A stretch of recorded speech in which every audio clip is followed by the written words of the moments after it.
नमस्कार दोस्तों, आशा करते हैं आप लोग स्वस्थ होंगे, व्यस्त होंगे, अपने अपने जीवन में खुश होंगे। मित्रों, कल मैंने आपको बतलाया था कि जागन कैसे अकेले उड़न विहार किले पर आक्रमण कर देते हैं और कांतामल का एक पुत्र मारा जाता है उस युद्ध में। और जैसे ही वो समाचार पाते हैं तो वो अपने पुत्र अचल सिंह और अमर सिंह को भेजते हैं। तब वो जागन के सामने आते हैं सेना लेकर के। युद्ध चलता है और अचल सिंह बंदी बना लिए जाते हैं और अमर सिंह बंदी बनता देखकर वहां से भाग निकलता है। वो जाकर के राजा कांतामल को सूचना देता है कि पिताजी, जागन ने भैया को अचल सिंह को भी बंदी बना लिया। तब पिता कहता है कि तुम्हें शर्म नहीं आती है जो यहाँ आकर ये खबर बता रहे हो, जिसका भाई रण क्षेत्र में बंध गया हो और वह युद्ध मैदान को छोड़ करके भाग आए। धिक्कार है तुम्हें। तब वो अपने गुरु, जो तंत्र विद्या में बहुत होशियार हैं, उनको बुलाता है। उस गुरु का नाम होता है झिलमिला। वो इंद्रजाल की सारी विद्याएं जानता होता है। तब जब गुरु झिलमिला के साथ में राजा स्वयं आक्रमण करते हैं, युद्ध चलता है। कुछ देर युद्ध होते हैं और सेना के पैर उखड़ने लगते हैं। राजा तरह तरह से प्रोत्साहित करता है, परंतु सेना जागन के सामने टिक नहीं पा रही है। तब वह अपने गुरु झिलमिला से कहता है कि बाबा, अब क्या राखी देर लगाए, इस तरह तो मैं मारा जाऊंगा। देखिए, मेरी इतनी विशाल सेना नष्ट हो चुकी है। तब गुरु झिलमिला कहते हैं कि अभी तुम सहर रखो, मैं सारी इस कटक को समाप्त किए देता हूँ। इतना कह करके गुरु झिलमिला ने मंत्र पढ़ना शुरू कर दिया और उनकी सेना को जागन की पत्थर बना दिया और जागन के ऊपर जादू करके जागन को बंदर बना देते हैं और उस बंदर को पकड़कर गुरु झिलमिला ले जाते हैं अपने आश्रम में। राजा जीत का डंका बजाते हुए चले जाते हैं अपने महलों में। इसके बाद राजकुमारी उनकी समाचार सुनती है जब, क्योंकि पूरे नगर में हल्ला मच गया कि राजा ने जो है ऐसा किया, जागन को बंदी बना लिया। तब वो बड़ी दुखी होती है। जमुना बार बार धिक्कारने लगती है कि मुझे पति का सुख नहीं लिखा है क्या, जो भगवान दिखा कर छीन लेते हैं। तो एक प्रलाप की स्थिति में आ जाती है। फिर जब वो संयमित होती है तो वो अपने एक तोते को पत्र लिख करके देती है और कहती है कि तुम मेरे धर्म के भाई हो और जाकर के तुम मेरे इस काम को सिद्ध करो। तुम चले जाओ महोबा और जाकर के ये पत्र ऊदल को दे देना। और मेरी पक्की उम्मीद आशा है ऊदल पर कि वो छुड़ा के अवश्य ले जाएंगे, क्योंकि सुना है कि महोबा के बना फर रहा है, बहुत वीर हैं। इतनी बात जब जमुना कहती है, तोता वहाँ से तुरंत चल देता है और जाकर के महुआ में पहुँचता है। और इधर जो वो मालिन थी वो जब समाचार सुनती है कि जागन बंदी बन गए हैं, तब वो अपने पति से कहती है कि अगर तुम ये खबर लेकर के जगनेर चले जाओगे तो तुम्हारा जो है भला हो जाएगा। हमारी महारानी बहुत दयालु हैं, वो तुम्हें बहुत सारा धन देंगी। तो वो माली इधर से जाता है जगनेर के लिए, और जगनेर में जाकर के जागन की माँ से कहता है, हे प्रजापालक महारानी, मैं आपको प्रणाम करता हूँ। आप के पुत्र जो है जागन ने वहाँ उड़न विहार में बहुत भयंकर युद्ध किया, और युद्ध करते करते उनको जो है हमारे राजा ने बंदी बना लिया। रानी बहुत दुखी हो जाती हैं, लेकिन उस खबर देने वाले माली को तरह तरह के द्रव्य आदि दे करके वहाँ से विदा करती हैं, और स्वयं पालकी सजाकर आती हैं महोबा। रानी मल्ला उनका बड़ा भव्य स्वागत करती हैं और कहती हैं कैसे आना हुआ। तब वो सारी स्थिति बताती हैं, कैसे जागन मोहित हो गया, कैसे उसने आक्रमण किया और कैसे वो बंदर बना। तब जो है मल्ला कहती हैं, मैं अभी जो है आला को बुलाती हूँ, वो अवश्य कोई उपाय करेंगे। आला को बुलाया जाता है। आला आते ही कह देते हैं कि माता हमारी क्या ज़रूरत है, हम नहीं जाएंगे। तब मल्ला ये भी कहती हैं कि आला तुम्हारे यहाँ कई युद्धों में जो है तुम्हारे भागीदार बने, लेकिन आला है कि एक नहीं सुनते। तब जो है राजा परमाल भी मना कर देते हैं कि हमारी क्या वो है ज़रूरत कि हम वहाँ जा कर के ऐसी बड़ी जादू वाली जगह में जाकर फंस जाएं। वहाँ का तो किला भी नहीं दिखाई देता है। और तब तक वो तोता उदल को पत्र दे चुका होता है। उदल जैसे ही उस पत्र को पढ़ते हैं, आते हैं आला से कहते हैं, भैया उड़न विहार की तैयारी करो, हमें उड़न विहार जाना है। तब जो है आला उदल से भी मना कर देता है। तब वो जाकर के मछला से कहता है कि भाभी, जिस जागन ने हमारे आपके लिए कभी नहीं सोचा कि कैसा कठिन युद्ध है, सदैव आगे होकर लड़े हैं, उन जागन की मदद के लिए आज आल्हा दादा मना कर रहे हैं, राजा परमाल मना कर रहे हैं। तो मल्ला कहती है, आप क्या करना चाहते हैं? बोले, अगर आप सहायता करें तो अवश्य जागन की मदद हो जाएगी। तो उदल कहते हैं, आप भाभी इंद्र को समझा दीजिए कि कह दे कि मैंने पांचव आया है, और वो जो है डंका बजवा दे, तो ये काम फतेह हो सकता है। तो मछला इंदल को बुला करके कहती है, बेटा जागन को छुड़ाने जाना है तुम्हें। इंदल भी वीर था, उसने जैसे ही सारी बात सुनी समझी, वो तत्पर हो गया और उसने जो है महलों में पान चबा लिया। प्रतिज्ञा पूर्वक कह दिया कि मैं जागन को छोड़ा करके लाऊंगा, चाहे कोई मेरे साथ जाए या ना जाए। और जाते ही उसने नगरची से कहा कि मेरा डंका बजवा दो कि मैं जा रहा हूँ। तो जब 10 पुरवा में नगाड़े की गूंज सुनाई देती है तो आल्हा चौंक जाते हैं, क्योंकि वो उस समय महुआ में होते हैं। और जैसे ही महुआ पहुँचते हैं, महुआ से 10 पुरवा पहुँचते हैं और देखते हैं इंदल अपनी सेना सजवा रहे हैं।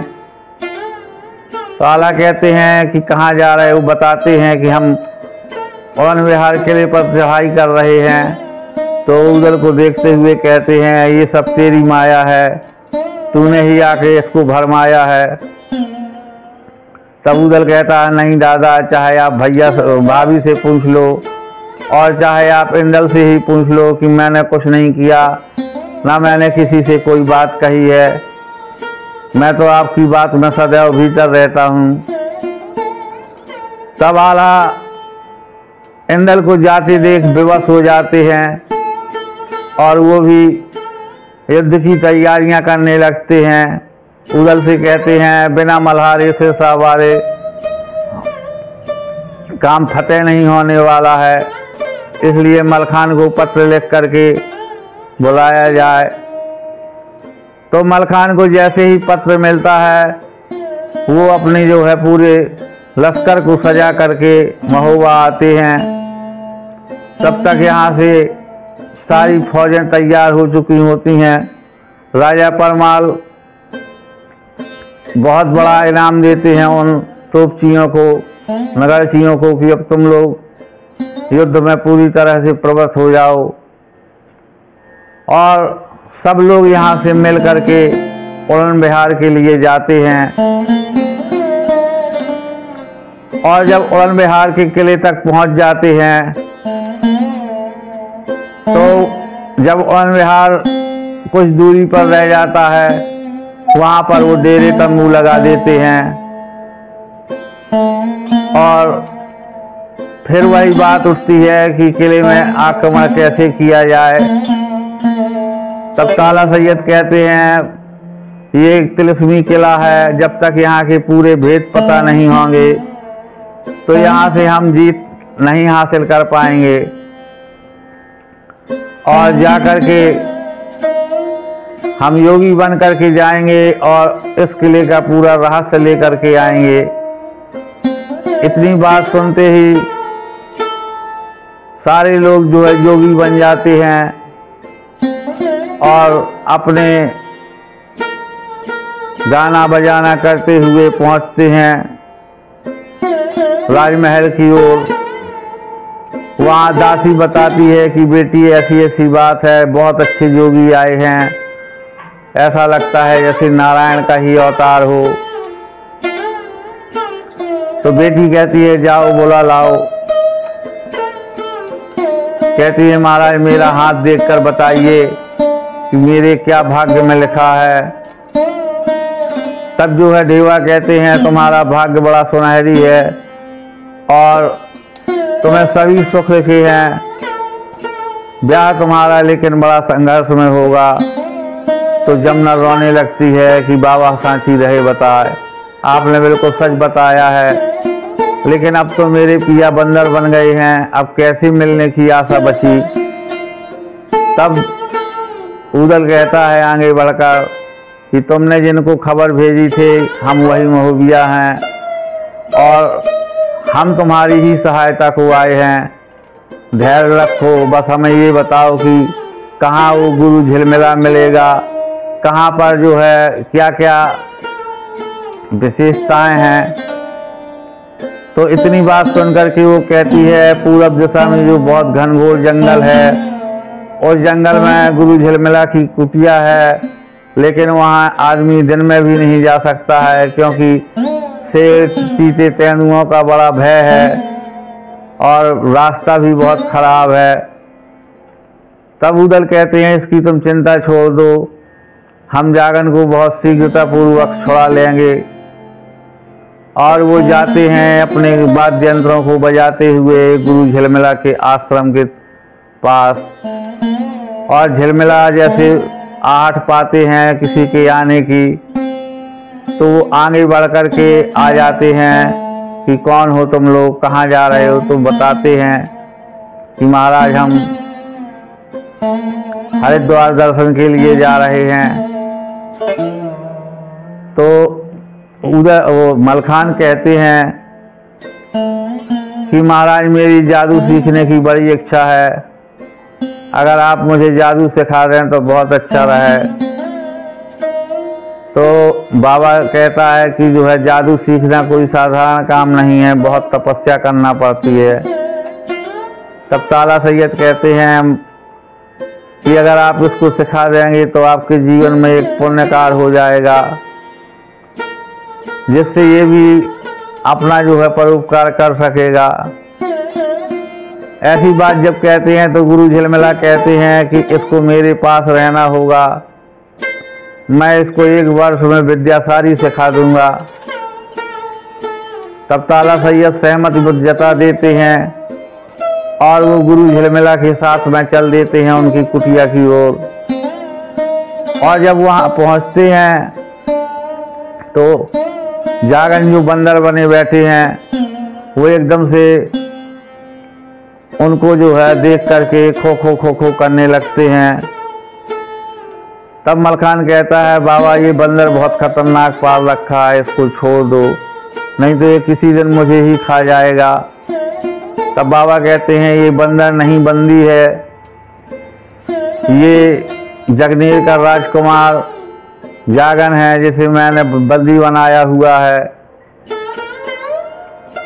तब मलखी कहते हैं, ऐसा कैसे हो सकता है बाबा, इंसान को बंदर बना दे फिर बंदर से इंसान, ऐसा तो संभव नहीं है।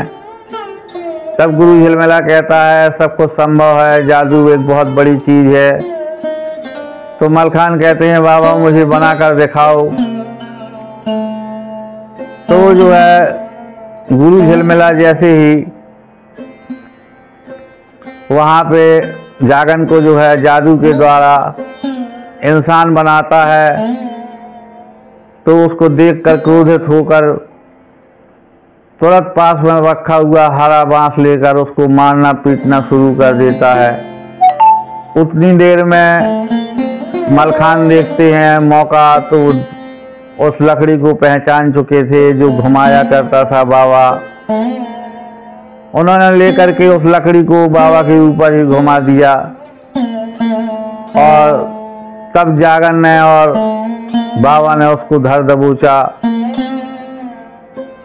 तब जागन ने और मलखान ने बाबा को दबोच लिया, बंधक बना दिया और अपने साथ में जागन को लेकर वो अपनी फौजों में आ गए। तब उनका वहाँ विचार हुआ कि क्यों ना एक बार इसको भी हम लोग नचा दें। तब वो जागन से कहते हैं कि चलो हम तुम लोग है दोनों लोग इस बंदर को नचाते हैं राजा कांतामल के दरबार में। और ब्रह्मा उदल से कहते हैं, तुम लोग सेना लेकर के आ जाना हमारे पीछे पीछे। इतनी बात सुनते ही ब्रह्मा उदल तैयार हो जाते हैं, अपनी फौजों को तैयार होने का आदेश देते हैं।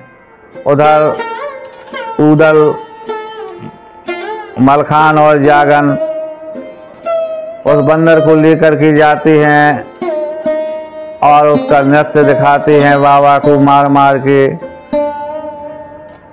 तब कांतामल बहुत खुश होता है, बोले कलंदर, कहीं मदारी कहा जाता है, कहीं कलंदर कहते हैं। तो बोले मदारियों, ये तुम कहाँ से सीख करके आए हो, बंदर को तुमने बहुत अच्छा सिखा रखा है, कैसा सुंदर नाच करता है। तब मलखान कहता है कि सुनो, मैं कोई कलंदर नहीं हूँ, मैं सिरसी का मलखान हूँ। आँख खोल कर देख लो, ये जागन खड़ा है तुम्हारे सामने जो तुम्हारा दामाद है, और ये तुम्हारा गुरु झिलमिला है। इतना सुनते ही राजा कांतामल सख्ती में आ जाते हैं, क्रोध में। वो कहते हैं, बंदी बना लो इनको और बंदर को छीन लो। तब जो है मलखान उस बंदर को बड़ी जोर से जकड़ के पकड़ लेते हैं और कांतामल के सैनिक आ जाते हैं, तो वो जो है उसके पैर पकड़ के बंदर को खींचने लगते हैं। तो जिस ओर बल ज़्यादा हो जाता है वही अंग उखड़ जाता है। तो वह बंदर के हाथ पैर सब इसी तरीके से तोड़ दिए और उसके बाद फिर उन्होंने बंदर की गर्दन ही पकड़ ली और वो धड़ पकड़ कर खींचने लगे उड़न बिहार के सैनिक। इस तरीके से बाबा का खात्मा हो जाता है। और तब तक जब तक सेना इकट्ठी होती तो एक हरकारा उधर से दौड़ता आता है कि महोबा की सेना ने उड़न बिहार में आक्रमण कर दिया है। वो डंका बजाते हुए इसी ओर आ रहे हैं। तब अमर सिंह और अचल सिंह, कांतामल सभी युद्ध के लिए तैयार हो जाते हैं। युद्ध होने लगता है और कुछ देर तक बड़ा भीषण युद्ध होता है। तब मलखान अचल सिंह और अमर सिंह को बंदी बना लेते हैं। कांतामल को ताला सैयद बंदी बनाते हैं और जब ये सब बंधन में आ जाते हैं तो इनको होश आता है कि हम किस मुसीबत में फंस चुके हैं। तो वहाँ पर वो फिर अपना लिखा पढ़ी का कार्यक्रम करते हैं, यानी कि महबूबा को टैक्स देना स्वीकार करते हैं और जमुना की शादी जागन के साथ में तय कर देते हैं। सारी सामग्री एकत्रित की जाती है और जैसे ही भांवर पड़ती है तो कांतामल को छोड़ देते हैं आल्हा, और उसी समय कांतामल अपनी कटार का वार करते हैं और वो कटार आते देख करके जमुना जागन के सामने खड़ी हो जाती है। तो कटार उसके हाथ को छूते हुए निकल जाती है, यानी उसके कटार हाथ में तो लगती ही है, साथ में जागन के सीने में भी लगती है। तब जो है जमुना बहुत व्याकुल होकर के रोने लगती है, वैद्य उपचार करने लगते हैं। जागन की मूर्छा नहीं खुलती है। तब वो प्रार्थना करती है ईश्वर से कि भगवान, मैंने इनको अगर सदैव पति के रूप में माना हो और सच्चे मन से इनकी आराधना की हो तो इनके घाव ठीक हो जाएं। और जागन होश में आ जाता है। तब फिर जो है राजा कांतामल सारा बैर भाव भुला करके इनको बहुत सारा धन देते हैं और ससम्मान विदाई करते हैं।